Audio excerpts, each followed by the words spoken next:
keluhan dari para pengungsi.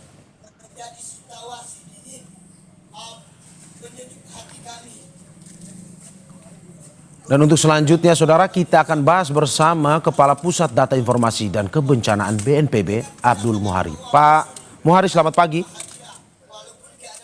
Selamat pagi, Terima Mas. kasih Pak sudah bergabung bersama saya Mario Sarong di studio Pak di Breaking News Kompas TV terkait dengan Pagi, bencana di Mario. wilayah Sumatera bagian utara. Selamat pagi Pak. Pak, ini kita ingin terus mengupdate dan mengupdate terkait dengan hingga saat ini jumlah korban yang dirilis atau sudah dikumpulkan oleh BNPB ada berapa Pak yang bisa diinformasikan kepada kita? Ya, setiap hari kita melakukan cut off data di pukul 16.00, Mas Mario. Per hari kemarin, Rabu 3 Desember 2025 pukul 16.00 itu data kami yang sudah divalidasi dan diverifikasi dengan pemerintah daerah. Itu meninggal dunia ada 770 dan yang hilang itu masih sekitar 400-an. Nah, kenapa yang hilang ini juga masih tetap dinamis? Karena seiring dengan pembukaan jalan di akses-akses yang sudah mulai bisa pulih kami tembus, itu ketika kemudian tim di lapangan bisa berdialog dan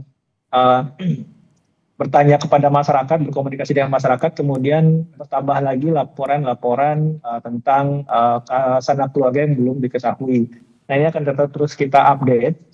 Yang perlu saya sampaikan, Mas Mario, bahwa untuk kegiatan operasi SAR pencarian dan pertolongan ini, memang tim gabungan di lapangan sudah bekerja lebih dari 1 minggu dan tentu saja ini secara kondisi fisik juga harus dilakukan penebalan dan pergeseran atau pergantian personil. Saya mengabarkan untuk Aceh misalkan, itu dari personil TNI yang sudah dideploy dari awal di 19 kabupaten kota, itu ada 1.250 personil. Nah, 2 hari yang lalu ini sudah dilakukan penebalan. Penebalan ini artinya bisa penambahan, bisa pergantian. Itu sebanyak 7 SSK atau sebanyak lebih kurang 700 personil. Itu khusus di beberapa kabupaten yang memang membutuhkan penambahan personil dan masih merupakan kabupaten prioritas seperti Aceh Tengah, Gayo, Benar Meriah, dan Aceh Tamiang.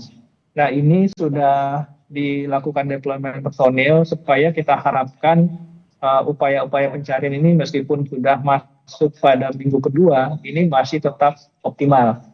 Di samping itu juga tentu saja personil-personil ini di samping melakukan dukungan pencarian dan pertolongan, juga melakukan dukungan pemulihan sektor fisik, seperti pembukaan akses jalan, pembersihan akses-akses yang mungkin masih tertimbun material banjir dan longsoran saat ini. Dan alhamdulillah hingga minggu kedua ini dukungan operasi modifikasi cuaca itu bisa sangat-sangat membantu sehingga hingga minggu kedua ini kita masih tetap cuaca cerah, sehingga ini sangat mendukung untuk operasi tim darat secara maksimal, Mas Mario. Oke, Pak, saya ulangi lagi untuk mempertegas saja, Pak Muhari, bahwa hingga pagi hari ini 770 yang meninggal dan 400 yang hilang ya Pak ya? Oke, karena ada pemberitaan melalui situs BNPB yang saya kutip ini ada 810 jiwa yang meninggal dan hilangnya sebanyak 612. Ini perbedaan data ini seperti apa Pak? Apa bisa dijelaskan data yang bisa kita pakai? Karena ini diambil juga dari situs resmi BNPB. Benar, Mas Mario. Jadi dashboard yang kita buka itu secara online, secara real time terhubung dengan pusdalop kami di daerah.